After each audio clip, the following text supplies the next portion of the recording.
Obsessive compulsive disorder, so chronic hand washing, for example, is classified as an anxiety disorder, but there is an anxiety component to it, but I don't believe that that's an accurate classification. I think that obsessive compulsive disorder is actually a disorder of disgust, because all of the behaviors, including hyper grooming, because people sometimes have trichotillomania, they'll pull out the hairs on their body. The grooming behaviors and that sort of thing seem to be more associated with the operation of the disgust system, and almost everything about obsessive compulsive disorder has a disgust basis. And so one of the things that people who have OCD obsess about is that, like I had a client once who was, this poor woman, by the time her OCD was done with her, she'd built the equivalent of an airlock on her house, like not technically proficient or anything like that, and her husband and her children had to go through an elaborate decontamination process before they were allowed to step foot in the house.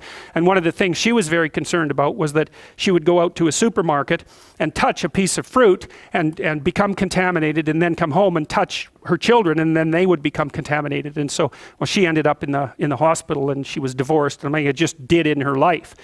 And so, and people who have obsessive compulsive disorder, they'll wash their hands until the soap is gone, like a whole bar of soap, right? And you can often tell who they are because their hands are shiny from washing too much, and they'll shower. They can't get out of the shower. They'll shower until the hot water is completely gone. And, so their self-cleaning mechanisms, so to speak, have gone seriously astray. And the way you treat them is by exposing them to things that are disgusting and contaminating. I had a client with OCD once. He was quite the character, and one of the things I had him do was we would look for things on the internet, pictures of things that really disgusted him. It's not that much fun, by the way, treating someone who has OCD, because I'm rather disgust sensitive, and so that was also rather hard on me. So anyways, we would look for things on the internet that he really didn't like, and then I'd print them out and have him put them on his fridge, which he did not like at all. And he had a bunch of other problems, and we got along quite well, but for a long time, I treated him for about 3 years. He would phone me like 3 or 4 times a day because he had obsessive compulsive disorder, and just swear at me like mad. He'd just swear. I'd get these messages.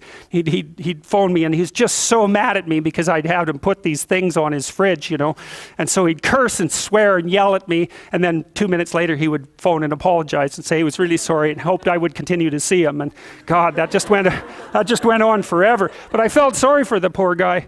He eventually ended up getting a puppy. Yeah. See, you agreeable people. Oh, a puppy!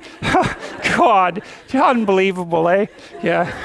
Anyways, that was good for him because he had to go around and clean up after the puppy, eh? But that poor puppy, it was quite dominant, and the things that happened to that poor guy. So the puppy would dominate him, so he'd take it outside to take it for a walk, and he wasn't a very skilled person in many, many ways.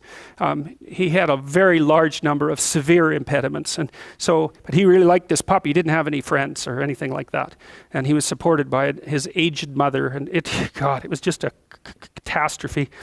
And he'd go outside and try to walk the puppy, and the puppy would just sit down, right? Because it was doing dominant stuff, and he didn't know how to overcome it. And then these crazy people from across the way who styled themselves as animal rights activists started to harass him, eh?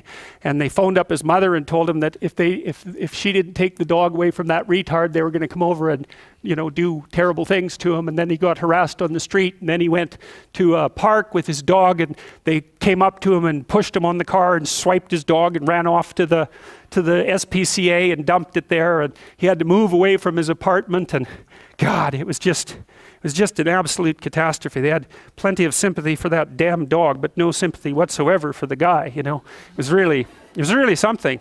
Anyways, the story ended happily. Weirdly enough, he got a job with a woman who used to be a psychiatric nurse who was training dogs, and she gave him a little job setting up the dog training thing, and then he got to learn to train his dog. He was a thin guy to begin with. He lost like 30 pounds trying to learn how to take care of this puppy. It was just, I thought he was going to die, but there was no way he was going to give up that dog. And so, anyways, OCD, it's quite the bloody catastrophe. So, and it's a good thing for someone who has OCD to have a dog, right? Because dogs are messy. And so there's all sorts of things that are messy about them, but you have to kind of live with the mess, like you have to live with the mess if you're going to have a child or if you're going to have a partner of any sort. You can't let the orderliness part of you get the upper hand so terribly that it's impossible for you to live.